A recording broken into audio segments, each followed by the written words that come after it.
So, how do we start this video? I don't know. How do you want to start? By punching this lighthouse. Come on, man!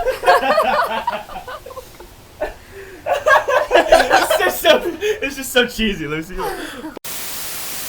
How do we even start this video? We need a theme song. It's a theme song. We need a theme song. So, what about this? Ever since I left the city, you. Nah. Too Drake. Not too Drake. What do you think? Well, I love this one. I love This is that ice cold. No. this one. It's too Bruno. I got it. You got it? Ba-da-da-da, ba-da-da-da-da-da-da, ba-da-da-da-da-da-da-da. Alright, so before we start talking and diving into the aspects and factors of civil liberties in the government, you have to understand basically what a civil liberty is compared to a civil right or human rights in general. Although they sound very similar, they're really different in the way they're applied. Civil liberties are the protections the Constitution provides against the abuse of government power. We have way more of these than you might think. The people in the framers were really worried that the government would have too much power and would abuse it, just like I did. To counter this, the federal government enacted the Bill of Rights, which were the first 10 amendments to the Constitution.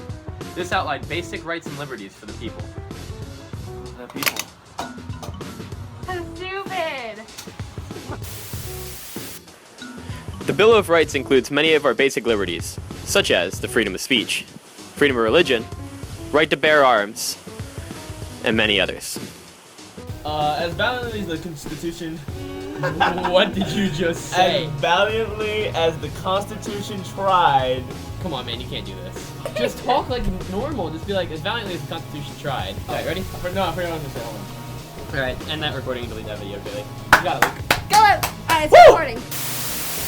As valiantly as the Constitution tried to protect all the rights, there are still a lot of gray areas in the amendments that does not specify on how they should be enforced or the powers themselves.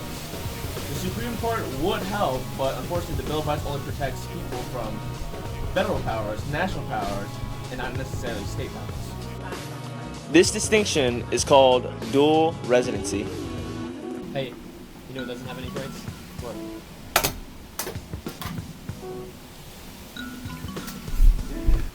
You're gonna have to say that again. What? The shaking the table. Why were you shaking the table? I was looking at that. Why were you shaking That's the why I looked table? at you. States having less power would mean violence, riots, apocalypse, and the end of the world. That all got changed with the 14th Amendment. No state shall make or enforce any law which shall abridge the privileges or immunities of citizens of the United States. Going back to the First Amendment, we need to know the parts of speech that are protected and aren't protected. One of which is libel, or slander. The other is obscenity, not to be confused with obesity, which, Luke did. Another thing that the federal government needed to figure out was the difference between church and state. This was done through the Establishment Clause, which stated that the federal government could not have any control inside religion. It also said that there must not be any state religion.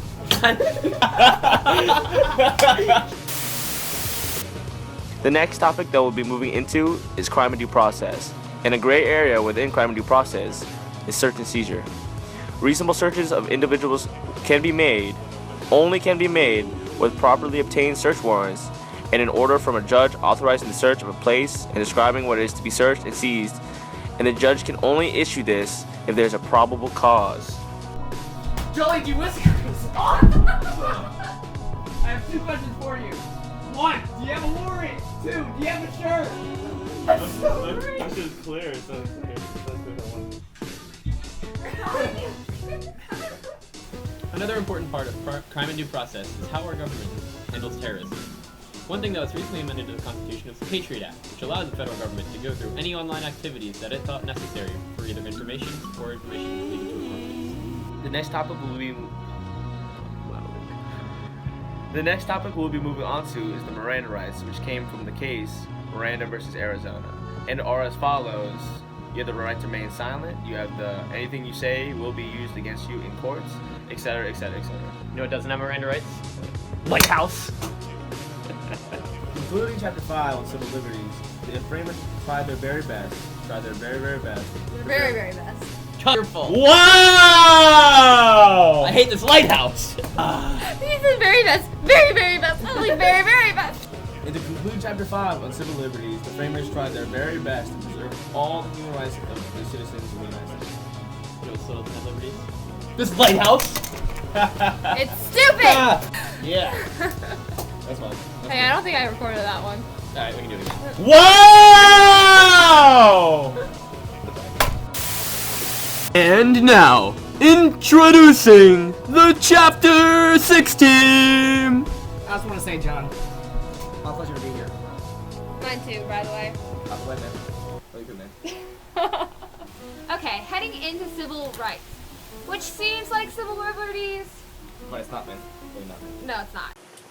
Civil rights are rights of people to be treated without unreasonable or unconstitutional differences. Until recently, blacks couldn't vote, couldn't attend integrated schools, couldn't buy white houses, Like Barack Obama. or buy houses in white neighborhoods. That's a pretty thick baloney, man. Couldn't even punch the White House, man. You broke it! To end 100 years of discrimination. I can't say black, that's so... To end 100 years of discrimination, activists had to campaign to courts and congressmen. One problem that all activists face is to convince other people that their civil rights movement matters. Many bills that were introduced to Congress didn't get passed because the protesting and actions of the activists turned violent, and they did not want to support these actions. One way activists made their movement known was by civil disobedience, which is opposing a law one considers unjust by peacefully disobeying and accepting the punishment. One example of this is when activists boycotted the bus system in Montgomery, Alabama in 1955 through 1956. The 14th Amendment both helped and hindered the activists' civil rights movement. It took about 50 years for the separate but equal doctrine to be overruled in the Brown vs. Board of Education court case. Four developments made it possible to break the deadlock. Number 1, public opinion. Number 1, public opinion change, man. Number 2, violent reactions by segregationists was covered by media, which gave the civil rights movement a more moral face. Number 3, Kennedy was assassinated. Number 4, the Democratic Party took over the Congress. That's all 4, man. The Seneca Falls Convention began the women's rights movement, which also led to the 19th Amendment. One continuous women's right issue is abortion. Ain't that right, Gilly? Yep. Roe v. Wade in 1973 says that states' laws against abortion is unconstitutional. There are both gender-based differences that have been prohibited by the courts and gender-based differences allowed by the courts. Gary, I'm gonna tell you what, man. There are many ups and downs in the subject field of gay rights. In the case of Ogerfield versus Hodges in 2015, it federally legalized gay marriage. As you can tell, civil liberties and civil rights take a long and sometimes drawn-out process to be completed and done. Anyways, I hope you have enjoyed this video and understand what civil rights and liberties are and how important they are to the people. Gilly, man. Yeah? Real pleasure working with you, man. Really good question. Really good question. Oh, thank you. Ba-da-da-da, ba-da-da-da, na na na, ba-da-da-da, na na na.